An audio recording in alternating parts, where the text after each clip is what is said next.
विशालकाय सांप गुस्से से चीखा और अंधाधुंध ग्रैंड मास्टर की ओर झपट पड़ा, जो अभी भी अंडे के पानी में भीगा हुआ था, और उस सांप ने वीर रहेजा को अकेला छोड़ दिया।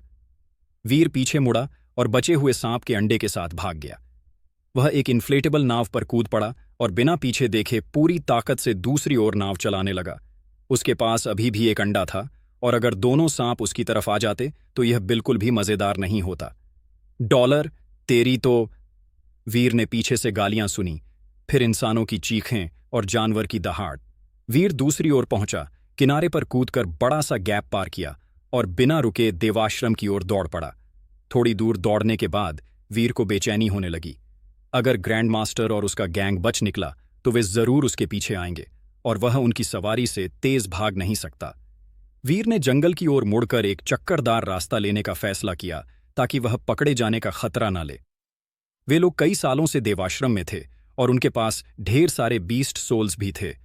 भले ही वे सांपों से मुकाबला न कर पाए, लेकिन उनमें से कुछ तो जरूर बच निकले होंगे। सतर्क रहना बेहतर था। उस रात वीर ने हवा से बचने के लिए एक कोना ढूंढा और कुछ जलाने के लिए काठ और कीचड़ इकट्ठा किया। उसने सांप के अंडे को कीचड़ की परत से सील कर दिया और आग पर भूनने रख दिया। पकाते हुए वीर बुदबुदाया, शुद्ध जीवन, इस गंदी दुनिया को देखने से पहले पाप मुझ पर छोड़ दो और मैं तुम्हें स्वर्ग वापस भेज दूं।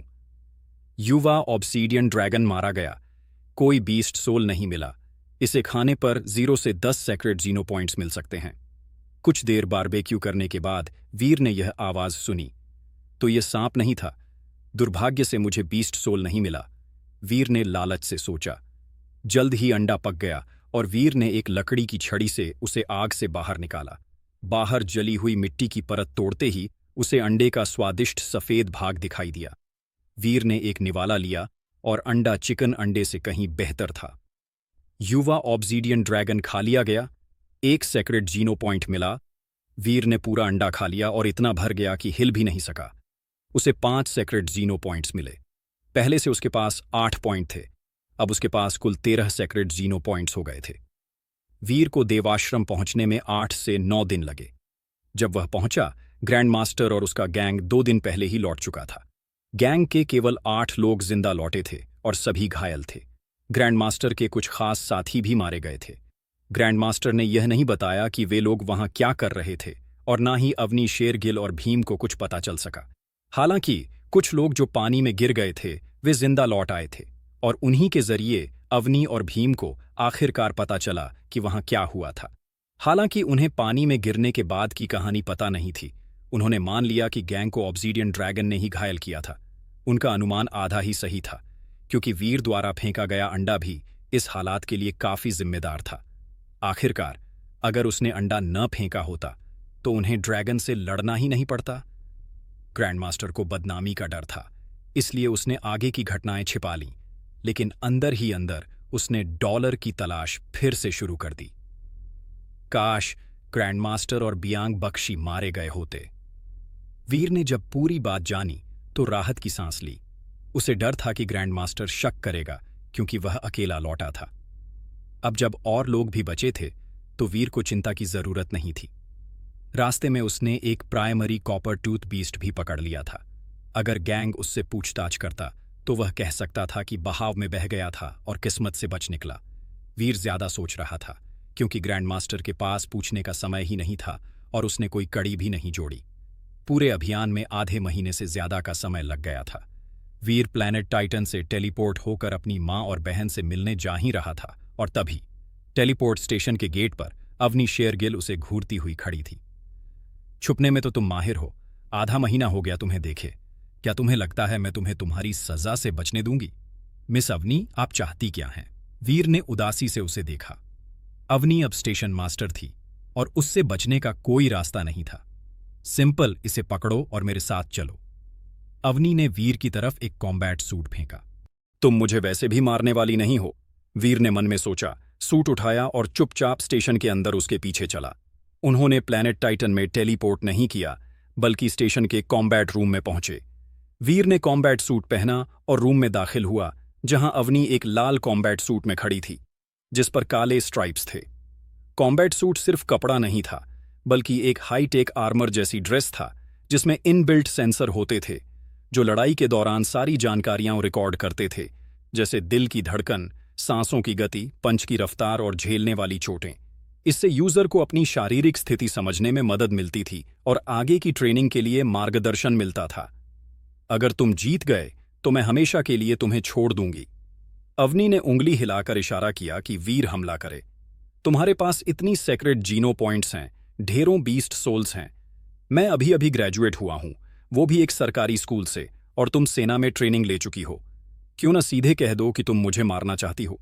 वीर शायद जीत सकता था, लेकिन वह नहीं चाहता था कि उसकी पहचान डॉलर के रूप में उजागर हो, और वह इस लड़ाई को लेकर बहुत आत्मविश्वासी भी नहीं था। कोई बीस्ट सोल नहीं चलेगा, और अगर तुम 50 मूव्स के बाद भी खड़े रहे तो हम बराबर माने जाएंगे, अवनी ने लापरवाही से कहा। ठीक है। वीर को विश्वास था कि अगर वह सिर्फ डिफेंस पर ध्यान दें तो 50 मूव्स सह सकता है। अवनी शेरगिल ने तय कर लिया था कि वो वीर रहेजा की अच्छी तरह धुलाई करेगी। पहली बार जब वीर ने उसे पीछे से छुरा मारा था तो वो उसकी नासमझी मानकर छोड़ सकती थी, लेकिन ट्रेन में जो हुआ वो संयोग नहीं हो सकता। अब जब अवनी ने तय कर लिया था कि वीर एक अजीब घटिया इंसान है, वो गुस्से से भरी हुई उसकी तरफ बढ़ी और बोली, तुम शुरू करो। धड़ाम। वीर ने सीधे उसके चेहरे पर मुक्का मार दिया। नाक पकड़ते हुए और पीछे हटते हुए अवनी ने आश्चर्य से उसकी ओर देखा, जैसे उसे यकीन ही न हो कि ऐसा हुआ। वीर उन मर्दों में से नहीं था जैसा अवनी ने अब तक देखा था। उसने वीर को शुरू करने को कहा और उसने बिना कुछ सोचे समझे सीधे चेहरा तोड़ने वाला पंच मार दिया। अवनी तैयार नहीं थी, क्योंकि यह उसकी उम्मीदों से बिल्कुल बाहर था। वे दोनों बहुत पास खड़े थे, इसलिए मुक्का सीधा उसकी नाक पर लगा। अवनी के सोच में जब आमने सामने की लड़ाई होती है तो दोनों लड़ाके बीच में जाकर पोजीशन लेते हैं, और अब तक जितने भी मर्द उससे लड़े थे वे उसके सामने हमेशा जेंटलमैन की तरह पेश आते थे। चाहे वो कमजोर ही क्यों न हो, वो मर्दानगी दिखाने की कोशिश करते थे। लेकिन वीर जैसे कोई नहीं था। उसने बिना किसी चेतावनी के सीधा चेहरा तोड़ दिया, वो भी तब जब अवनी ने सुरक्षा कवच भी नहीं पहना था। माफ करना। सॉरी। सॉरी। क्या हमने अभी शुरू नहीं किया था? वीर बार बार माफी मांगने लगा। उसे लगा था कि वो अवनी को बस थोड़ा मारने दे, जिससे उसका गुस्सा निकल जाए और लड़ाई जल्दी खत्म हो जाए। पर उसे ये अंदाजा नहीं था कि उसका पंच सीधे नाक पर लगेगा, जो अब लाल हो चुकी थी। हमने शुरू कर दिया है और अब हम जारी रखेंगे। तुम। अवनी कुछ और कह ही रही थी कि वीर ने जारी रखें सुनते ही दोबारा उसकी नाक पर घूंसा जड़ दिया। दर्द इतना था कि अवनी को नीचे बैठना पड़ा। तुमने कहा था जारी रखें, तो मैंने सोचा। वीर जल्दी से सफाई देने लगा। अब तुझे जिंदा नहीं छोड़ूंगी। अवनी जमीन से उठी। अब उसे कोई नियम कायदा नहीं दिख रहा था। वो आगे बढ़ी और वीर की जमकर पिटाई करने लगी। वीर ने जैसे तैसे अवनी के हमलों का सामना किया, पर जल्द ही उसे समझ में आ गया कि उसकी फाइटिंग स्किल्स अवनी से काफी कमजोर थीं। वो ठीक से डिफेंड भी नहीं कर पा रहा था। कुछ ही मुक्कों में वो गिर पड़ा। 50 भी नहीं हुए, अगली बार मिलते हैं, अवनी ने कहा और गुस्से में पीछे मुड़कर चली गई, पीछे छोड़ते हुए वीर को, जो अब पूरी तरह घायल था। वीर ने दर्द भरी मुस्कान के साथ उठने की कोशिश की। उसने कॉम्बैट सूट पहन रखा था, इसलिए ज्यादा चोटें नहीं आई थीं, बस थोड़ा बहुत दर्द झेलना पड़ा। लेकिन सबसे बड़ी दिक्कत यह थी कि उसने अवनी को और भी ज्यादा नाराज कर दिया था। वीर स्टेशन से निकला, मुस्कुराया, टेलीपोर्ट होकर अपने घर चला गया। इधर अवनी ने नहाने के बाद फाइट का वीडियो और डेटा तुरंत डिलीट करने का फैसला किया। वो देवाश्रम की स्टेशन मास्टर थी और सबसे ताकतवर महिला भी। वो कभी नहीं चाहती थी कि कोई ये वीडियो देखे जिसमें सनकी ने उसे नाक पर पंच मार दिया था। डिलीट करने से पहले अवनी ने वीडियो दोबारा देखा और कुछ पल के लिए वो हैरान रह गई। पहले उसे लगता था कि वीर ने उस पर तब हमला किया जब वो तैयार नहीं थी, और शायद यही वजह थी कि वो हिट हुई। लेकिन जब उसने वीडियो को बार बार ध्यान से देखा, तब उसे एक और बात समझ में आई। यह वजह पूरी सच्चाई नहीं थी। क्या ये? सोचती हुई अवनी ने उस हिस्से को फिर से देखा जब वीर ने उसे मारा, और उसके साथ ही कॉम्बैट सूट द्वारा रिकॉर्ड किए गए डेटा की तुलना की। उसकी फिस्ट फाइटिंग स्किल्स तो बहुत खराब हैं, बस एक सामान्य स्कूल पास बच्चे जैसी, लेकिन उसके मूवमेंट्स विस्फोटक थे और पूरी तरह अप्रत्याशित। अवनी बुदबुदाई, और उसमें कुछ तो था, जैसे कोई हत्यारा। जब वो हमला करने वाला था, मैं उसके इरादों को भांप भी नहीं सकी और इसी ने मुझे असुरक्षित बना दिया। जब उसने पंच मारा तब भी उसकी भावनाओं में कोई बदलाव नहीं था, जैसे कुछ हुआ ही नहीं। ये व्यवहार और भावना की दूरी एक असली किलर में होती है, एक आम चेहरे के पीछे जानलेवा हमला नहीं। वो अभी अभी ग्रेजुएट हुआ है, वो कोई असैसिन नहीं हो सकता, और उसके मूवमेंट्स इतने खराब थे कि असैसिन होना तो दूर की बात है। तो क्या ये सब उसकी इनबिल्ट टैलेंट है? अवनी को बस यही एक संभावना समझ में आई, पर जो उसे नहीं पता था वो ये था कि जब वीर रहेजा पहली बार प्लैनेट टाइटन में आया था तब वो सच में बहुत कमजोर था, और उसी समय उसने अवनी और ग्रैंड मास्टर दोनों को नाराज कर दिया था। कोई भी उसके साथ नहीं रहना चाहता था, न ही कोई उससे ट्रेड करता था। वो एक नया ग्रेजुएट था जिसने सिर्फ एक आम एलॉय डैगर के साथ शिकार शुरू किया, बिना किसी अनुभव के। यहां तक कि साधारण प्राणी भी एक शुरुआत करने वाले के लिए खतरा थे, और वो भी तब जब वे अक्सर झुंड में आते थे। ऐसे में वीर सिर्फ उन्हीं को मार सकता था जिन्हें अकेले में पकड़ सके। अगर झुंड में फंस गया तो मौत तय थी। जोखिम को कम करने के लिए उसे घात लगाकर हमला करना सीखना पड़ा, और सबसे जरूरी बात यह थी कि शिकार को उसकी मौजूदगी का एहसास तक न हो। इन प्राणियों की इंद्रियां इंसानों से कहीं ज्यादा तेज थीं। पहले महीने में वीर ने इसी कला को तराशा। कई असफल प्रयासों के बाद उसने सीखा कि कैसे अपनी भावनाएं और इरादे छुपाए जाएं, ताकि जब वो शिकार के करीब पहुंचे तो वे खतरा महसूस न करें। ये तरीका गंदा लग सकता था, लेकिन उसी समय यही उसकी जिंदगी बचा सकता था। बाद में जैसे जैसे उसने प्राइमरी प्राणी मारने की कोशिश की, वो इन स्किल्स को और निखारता चला गया, और ये सब उसकी आदतों में शामिल हो गया। हालांकि वीर की फाइटिंग स्किल्स प्रोफेशनल फाइटर जितनी नहीं थीं, लेकिन उसके मूवमेंट्स, एक्सप्लोसिव ताकत और टाइमिंग उसे किसी शानदार असैसिन जैसा बना देते थे। फर्क सिर्फ इतना था कि वो इंसानों को नहीं बल्कि प्राणियों को मारकर ये कला सीख चुका था। उसके पास जबरदस्त ताकत, स्पीड और विस्फोटक शक्ति है, जो ये दर्शाता है कि उसके पास काफी अच्छे जीनो पॉइंट्स हैं, जब तक कि वो हाइपर जीनो आर्ट्स की प्रैक्टिस नहीं कर रहा हो। अवनी शेरगिल ने कुछ डेटा देखा, लेकिन ज्यादा चिंता नहीं की। वीर रहेजा का डेटा औसत से बेहतर था, लेकिन ऐसा डेटा देवाश्रम में कहीं भी देखा जा सकता था। बस इतना ही अप्रत्याशित था कि यह डेटा वीर रहेजा का था। प्रतिभाशाली लेकिन अशिष्ट और घटिया किस्म का लड़का है। अगली बार उसे सबक सिखा दूंगी, अवनी ने कड़वाहट से सोचा। वीर के छिपकर किए गए हमलों के कारण उसने उसे फिर से घटिया की श्रेणी में डाल दिया था। वास्तव में यह समझना कठिन था कि वीर ने अपने अभ्यास और स्वभाव में चोरी छिपे वार करने की कला को पूरी तरह शामिल कर लिया था। ग्रैंड मास्टर के चेहरे पर वीर का प्रहार भी उसी कला का परिणाम था, वरना कोई ऐसा व्यक्ति ग्रैंड मास्टर जैसे हाइपर जीनो आर्ट्स और भारी जीनो पॉइंट्स वाले व्यक्ति को कभी नहीं छू सकता। छिपा हमला सुनने में अच्छा नहीं लगता, लेकिन यह बेहद उपयोगी था। जब वह घर लौटा तो वीर ने अपनी मां और अनुजा के साथ खाना खाया। अगले दिन वह प्लैनेट टाइटन नहीं गया, बल्कि ट्रेन पकड़कर एक मार्शल हॉल की ओर गया।